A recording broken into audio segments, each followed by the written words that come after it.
بڑا باوقار ہے، ہر دم قرآن کی تلاوت ہوتی رہتی ہے، ہر دم وظائف میں لگے رہتے ہیں، رب کی عبادت کرتے رہتے ہیں، اتنا مقدس خوبصورت اور ایسا عابد و زاہد شیخ تو ہمیں دکھائی نہیں دیا۔ جوان بھی اس لحاظ سے کچھ نہیں کہہ سکا۔ ایک روز خود شیخ نے بلایا، اے جوان ادھر آؤ۔ ہاں میرے شیخ کیا بات ہے؟ جوان تیری مدت تو پوری ہو گئی ہے، تم مجھ سے کہہ کیوں نہیں رہے ہو کہ تمہاری غلطی معاف کی جائے؟ جوان نے عرض کیا، حضور آپ کے تقدس اور آپ کے عابدانہ زاہدہ زندگی کو دیکھ کر کے میں ہمت نہیں کر پا رہا تھا، میں سوچ رہا تھا کہ شیخ کسی دن خود کرم فرمائیں گے اور مجھے فرصت مل جائے گی، میری خطا معاف کر دی جائے گی۔ کہا بیٹا تمہیں فرصت تو ضرور مل جاتی اور تمہاری خطا تو ضرور میں معاف کر دیتا، لیکن ایک شرط تمہیں اور پوری کرنی پڑے گی، تب وہ تمہاری خطا معاف ہوگی، بقیہ تمہاری خطا کی معافی کا کوئی سوال نہیں اٹھتا۔ جوان تعجب میں پڑ جاتا ہے، اتنے دن تک میں آپ کے باغ کی رکھوالی کرتا رہا، آپ اب دوسری شرط رکھ رہے ہیں؟ کہا ہاں بیٹا دوسری شرط ہے، مگر اس میں مدت نہیں لگے گی، تم اقرار کرو کہ وہ شرط ماننے کے لیے تیار ہوں، وہ شرط میں تمہارے سامنے پیش کر دیتا ہوں۔ کہا حضور آپ میری خطا معاف کریں، وہ شرط بھی میں مانتا ہوں، بتائیے کون سی شرط ہے؟ آپ نے فرمایا بیٹا میرے پاس ایک بچی ہے، وہ دونوں آنکھوں کی اندھی ہے، وہ زبان کی گونگی ہے، وہ دونوں کانوں کی بہری ہے، وہ ہاتھ کی لولی ہے، وہ دونوں پیروں کی لنگڑی ہے، میں چاہتا ہوں کہ تمہارا رشتہ نکاح میں اپنی اس بچی سے کر دوں۔ جوان تھوڑی دیر تک سوچتا رہا۔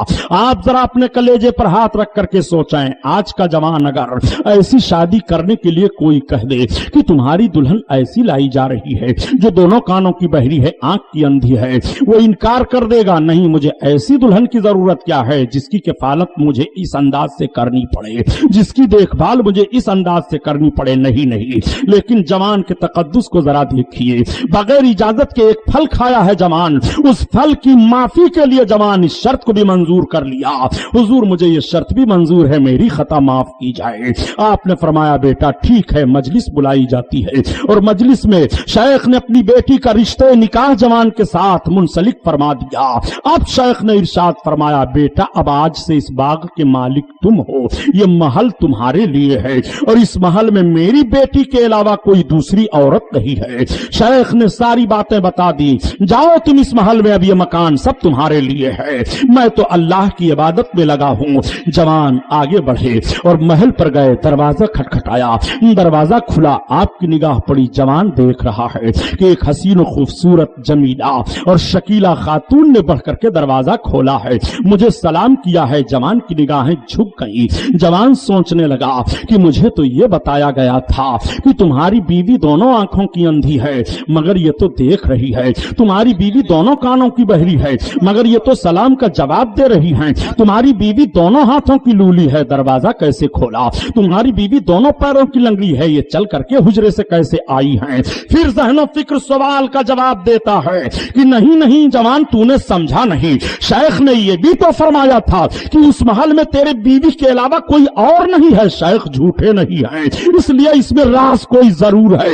جوان کے قدم پیچھے ہٹائے، جوان پھر شیخ کی بارگاہ میں حاضر ہوتے ہیں، شیخ سے عرض گزار ہوتے ہیں حضور آپ نے جن عیبوں کو اپنی بچی کے اندر بتایا تھا ان عیبوں سے متصف لڑکی تو ہمیں محل میں نہ ملی ہے۔ شیخ مسکرا پڑے، فرمایا اے جوان تو اتنا پاک اور اتنا صاف دل لے کر کے آیا ہے مگر تو اس راز کو نہیں سمجھ پایا، سن جو میں نے یہ کہا تھا کہ میری بیٹی دونوں آنکھوں کی اندھی ہے، آج تک اس نے غیر محرم کو نہیں دیکھا ہے، شریعت کے خلاف کسی چیز کو نہیں دیکھا ہے، جو میں نے یہ کہا دونوں کانوں کی بہری ہے، آج تک اس نے شریعت کے خلاف کوئی آواز نہیں سنی ہے، جو میں نے یہ کہا دونوں ہاتھوں کی لولی ہے، آج تک اس نے غلط چیز کو چھوا نہیں ہے، میں نے جو کہا زبان کی گونگی ہے، آج تک وہ اپنے زبان سے خلا شراف بولی نہیں ہے، میں نے یہ جو کہا دونوں پیروں کی لنگڑی ہے، آج تک وہ شریعت کے خلاف چلی نہیں ہے، اتنی پاک اور اتنی طیبہ طاہرہ میری بیٹی ہے، اس بیٹی کا نام فاطمہ ام الخیر ہے، اس جوان کا نام حضرت صالح ہے، اس شیخ کا نام حضرت عبداللہ سومئی ہے،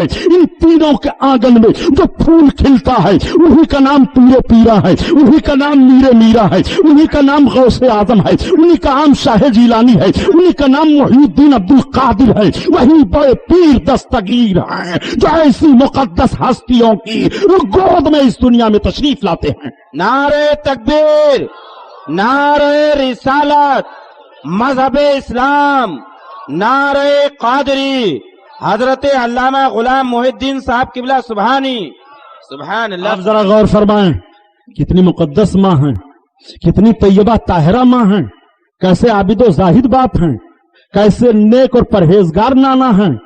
ایسے تینوں کے آنگن میں جو پھول کھلا انہی کا نام غوث اعظم ہے. ذرا ان مقدس ہستیوں کی زندگیوں کا تقدس ملاحظہ فرمائیے. سرکار غوث اعظم کی ولادت بسعادت ہوتی ہے ہجری 471 میں یا ہجری 470 میں یا ہجری 469 میں. ان تینوں سنوں میں، ہجریوں میں کوئی ایک میں سرکار غوث اعظم بڑے پیر دستگیر کی ولادت بسعادت ہوتی ہے. عراق کی سرزمین پر صوبہ میں ایک قصبہ تھا جس کا نام گیلان ہے. گیلان کے قریب ایک گاؤں تھا جو اشراف کا گاؤں کہلاتا تھا، اس گاؤں کا نام نیف ہے. وہیں پر سرکار غوث اعظم کی ولادت بسعادت ہوئی. بڑے پیر دستگیر جب پیدا ہوئے تو بڑے پیر بھی سویرے سویرے پیدا ہوتے ہیں. آپ کے نانا جان کی بھی ولادت بسعادت صبح صبح ہوئی، بڑے پیر بھی سویرے سویرے پیدا ہوئے. آپ کے نانا پیدا ہوئے تو خوشبو پھیل گئی، بڑے پیر کی ولادت ہوتی ہے تو قصبہ نیف مہک جاتا ہے. سرکار غوث اعظم کی ولادت بسعادت ہوئی تو عورتیں اکٹھا ہو گئیں.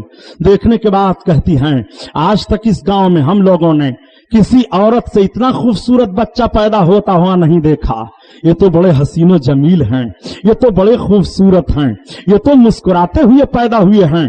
آج بھی بچے جب پیدا ہوتے ہیں تو پیدا ہونے کے بعد فوراً رونے لگتے ہیں. بڑے پیر کی ولادت بسعادت ہوئی تو آپ مسکراتے ہوئے آئے ہیں، آپ روئے نہیں. بچہ اس لیے روتا ہے پیدا ہونے کے بعد کہ شیطان اس بچہ کو چونکا لگاتا ہے. اس کی تکلیف سے، شیطان کے چونکے کے بچہ چیخ پڑتا ہے، لیکن غوث اعظم شیطان کے اس چونکے سے محفوظ کر دیے جاتے ہیں.